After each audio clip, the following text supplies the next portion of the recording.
तो कई सालों पहले इसी जगह पर बहुत सारे थाईलसीन हुआ करते थे और यहीं पर आखिरी के थाईलसीन्स को पकड़ा या जान से मारा गया था। लेकिन आजकल बहुत सारे लोग थाईलसीन को बिगफुट या लॉकनेस मॉन्स्टर की कहानी की तरह मानने लगे हैं और जो भी उसे ढूंढने निकलता है वो उस पर हंसते हैं। हे गाइस, कैसे हो? बैरी। लेकिन कुछ साइंटिस्ट्स आज भी उन्हें ढूंढ रहे हैं और मैं उनके साथ काम करने वाला हूँ। ये तो पिक्चर्स की नेगेटिव है। उस टाइगर को बचाने के लिए, अगर वो आज भी जिंदा है तो। हर मिस्ट्री की तरह लोगों को इसका सच जानना है और वो सच पता करना आसान नहीं है।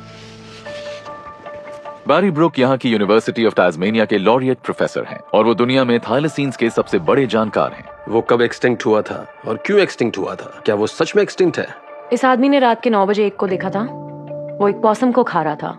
वो गाड़ी की हेडलाइट्स की रोशनी में दिखा था। मेरे ख्याल से सवाल का जवाब ढूंढने का वक्त आ गया है। अगर वो अभी भी जिंदा है तो हमें उसे ढूंढकर बचाना होगा। अगर जिंदा नहीं है तो उसे ढूंढना बंद करना होगा।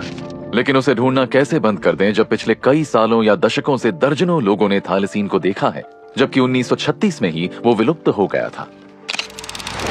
ये स्क्रीन पर जो मार्किंग्स दिख रही हैं, इन जगहों पर उसे 1936 से 2019 के बीच देखा गया है। ये तो पूरा ही टास्मेनिया है। उसे तकरीबन 1500 जगहों पर देखा गया है और ये वो घटना है जिनके रिकॉर्ड हमारे पास मौजूद है। लेकिन ऐसी और साइटिंग्स होंगी। ऐसा कैसे हो सकता है कि इतने सारे लोग गलत हो या उन्हें वहम हुआ हो?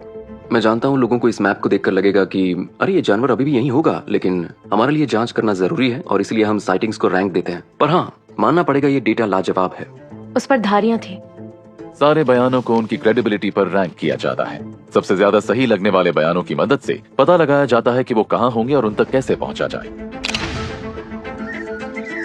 ऐसा करने का सबसे अच्छा तरीका है रिमोट कैमरास लगाना। तो कितनी फोटोज हैं? 57 है। वो कैमरास किसी जानवर के सामने से जाने पर फोटो ले लेते हैं। दुनिया में शायद ही कहीं इतने बड़े और इतने जबरदस्त प्रोजेक्ट पर काम किया जा रहा होगा।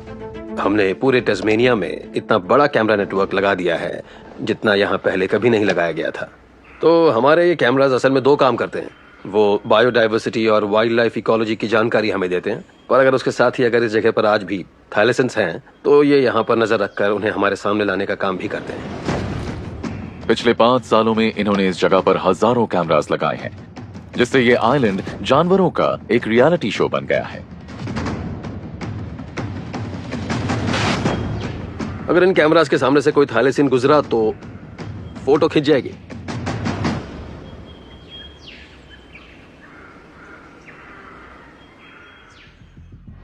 ओके, मुझे तो यकीन ही नहीं हो रहा है। मैंने ये डॉक्यूमेंट्री बनाना अभी शुरू ही किया है और बैरी से मुझे ये ईमेल आया है। उसने लिखा है कि किसी ने हाल ही में एक थाईलसीन को देखा है। वैसे तो ये कोई बड़ी बात तो नहीं है, पर बैरी दावा कर रहे हैं कि ये अभी तक की सबसे कमाल की साइटिंग्स में से एक है, जब से उन्होंने वहां पर कैमरास लगाए हैं। मैं उस आई विटनेस को कॉल कर रहा हूँ। केंजी और जेसी उस लोकेशन पर जल्दी पहुंचकर सारे कैमरास लगाएंगे और मैं भी वहां पर जल्दी पहुंचूंगा। हाय। वो जंगल के पास की एक ऐसी जगह है जहां उन्होंने कभी सर्वे नहीं किया। इस वाइल्ड लाइफ मॉनिटरिंग प्रोग्राम में हमें कभी ऐसा विटनेस नहीं मिला है जिसकी बातें हमें इतनी सच लग रही हों।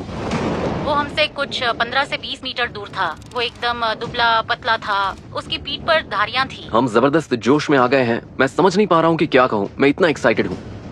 उसकी बॉडी पर धारियां थी और उसकी पूंछ बहुत पतली और लंबी थी। थाईलसीन बिल्कुल ऐसा ही दिखता है जैसा वो बता रही हैं। अगर तुम कैमरे में उसे कैद करने में कामयाब हुए तो उससे क्या हो सकता है? फिर तो ये इस सदी की सबसे बड़ी वाइल्ड लाइफ रीडिस्कवरी होगी, सच में। उस औरत ने थाईलसीन को इसी रोड पर देखा था 1-2 किलोमीटर आगे। शायद ऐसा पहली बार हुआ है कि किसी ने थाईलसीन को देखा है और उसकी बात पूरी तरह सच लग रही है। और उसके ठीक बाद हम लोग उस जगह पर सर्वे करने जा रहे हैं। तो वो उस तरफ गया था। यहाँ निशान लगा लेते हैं, फिर देखते हैं आगे चलकर हमें क्या मिलता है। जानवर का रास्ता? हाँ ठीक है। हम ढूंढ रहे हैं पैरों के निशान या पॉटी, और इस मौसम में कुछ भी मिलना बहुत मुश्किल है और काम करना भी आसान नहीं है, जैसे कि आप देख सकते हैं।